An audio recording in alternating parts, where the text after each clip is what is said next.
आज ग्राम उलफर में यह धरना प्रदर्शन हो रहा है। मैं आप सभी लोग का सादर अभिनंदन करता हूं। स्वागत की कड़ी में सर्वप्रथम भारतीय जनता पार्टी पश्चिम मंडल के संयुक्त तत्वाधान में आयोजित महंगाई एवं भ्रष्टाचार और विदेश में जमा काले धन को वापस लाने के लिए भारतीय जनता पार्टी द्वारा राष्ट्रव्यापी आंदोलन धरना प्रदर्शन में प्रमुख रूप से कुलकर की पावन धरती में पधारे हमारे अग्रज भारतीय जनता पार्टी जिला रायगढ़ के युवा जुझारू कर्मठ मिलनसार व्यक्तित्व के धनी माननीय राजेश शर्मा जी, जिला अध्यक्ष भारतीय जनता पार्टी रायगढ़। मैं भारतीय जनता पार्टी पश्चिम मंडल सारंगगढ़ सभी मोर्चा प्रकोष्ठों की ओर से आपका हार्दिक अभिनंदन, आपका स्वागत।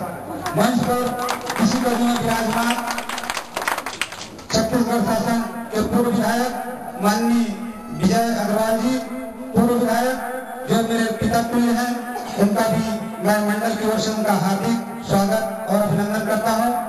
मंच पर विराजमान पूर्व विधायक माननीय जवाहर नायक जी, पूर्व विधायक एवं भारतीय जनता पार्टी के महामंत्री, आपका भी हार्दिक स्वागत, अभिनंदन, वंदन। मंच पर प्रमुख रूप से उपस्थित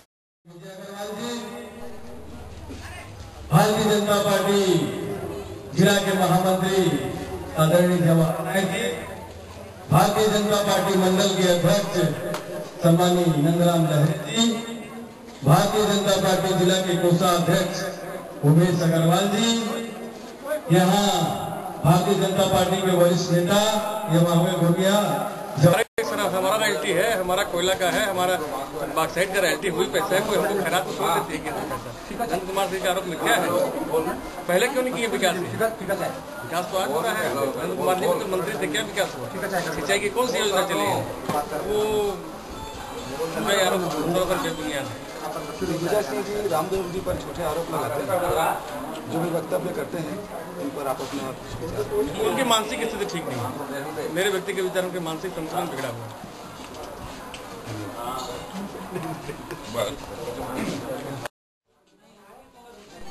पिछले कुछ माह से देश में भ्रष्टाचार के विरोध में, महंगाई के विरोध में और विदेशों में जो भारत का काला धन जमा है, जो स्विस बैंक हो, चाहे जर्मनी की बैंक हो, चाहे अन्य बैंक हो, उसको वापस भारत लाने के लिए जो मुहिम चल रहा है, इससे आज भारत का जनमानस उद्दलित है। आज हर कोई पढ़ा लिखा व्यक्ति इस बात को महसूस कर रहा है कि काले धन को वापस लाना चाहिए और भ्रष्टाचार पर रोक लगानी चाहिए। कभी कभी ताज्जुब तब होता है जब अन्ना हजारे जी के आंदोलन के बाद संयुक्त ड्राफ्टिंग कमेटी, जो बिल बनाने की कमेटी बनने के बारे में चर्चा हो रही थी, तो एक बार माननीय कपिल सिब्बल ने कहा कि इस बिल से कोई लोगों का पेट थोड़ा बढ़ जाएगा या बच्चों को स्कूल में एडमिशन थोड़ी मिल जाएगा। तो बड़ा आश्चर्य होता है, अगर जब आप भ्रष्टाचार को रोक देंगे तो अपने आप अपने संसाधन बढ़ जाएंगे, चाहे केंद्र सरकार हो चाहे राज्य सरकार हो, सबके संसाधन बढ़ जाएंगे। विदेशों में जो भारत का काला धन उसको वापस ले आएंगे, अपने आप देश के संसाधन बढ़ जाएंगे। और जब आपके संसाधन बढ़ जाएंगे तो जो स्वास्थ्य के क्षेत्र हो, चाहे शिक्षा के क्षेत्र हो, वो सार्वजनिक क्षेत्र हो, आप उससे पहले से कई गुना ज्यादा तेजी से तरक्की कर सकते हैं।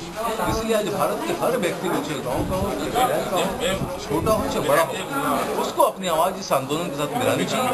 और हर इस चर्चा को, भ्रष्टाचार, काला धन, इसको जब तक इसका निर्णायक हल ना निकल जाए, भले 1 साल लगे, 2 साल लगे, 5 साल लगे, इसको सतत चर्चा का विषय, विवाद का विषय बना के रखना चाहिए, तभी देश में परिणाम आएगा। महोदय जी, रामदेव बाबा की जो अनशन पर जो लाठियां बरसाई गई थी, उस पर रायगढ़ के क्षेत्रवासी क्या कहना चाहेंगे?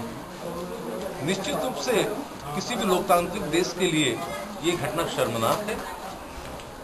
एक तरफ आप उनका स्वागत करते हैं और दूसरी तरफ आप उन पर रात को 12-1 बजे लाठीचार्ज करते हैं। अगर वो मैदान खाली करवाना था तो दिन के उजाले में करवाता। ऐसी क्या परिस्थिति थी कि रात को 12-1 बजे 5000 पुलिस फोर्स भेज करके वो जो शांतिप्रिय लोग थे, यहाँ कोई गलत कार्य नहीं हो रहा था, शांति से अपनी मांग रख रहे थे। 5000 पुलिस फोर्स को भेजकर रात को 12-1 बजे अंधेरे में चोरों की तरह उनको हटाने की कार्रवाई करनी पड़ी। इस बात को आज तक कोई भी भारतीय नागरिक न समझ पा रहा है और न स्वीकार कर पा रहा है। कांग्रेस सरकार को इसके आप सलाह देना चाहेंगे, कांग्रेस सरकार को कुछ कहना चाहेंगे इसके बारे में?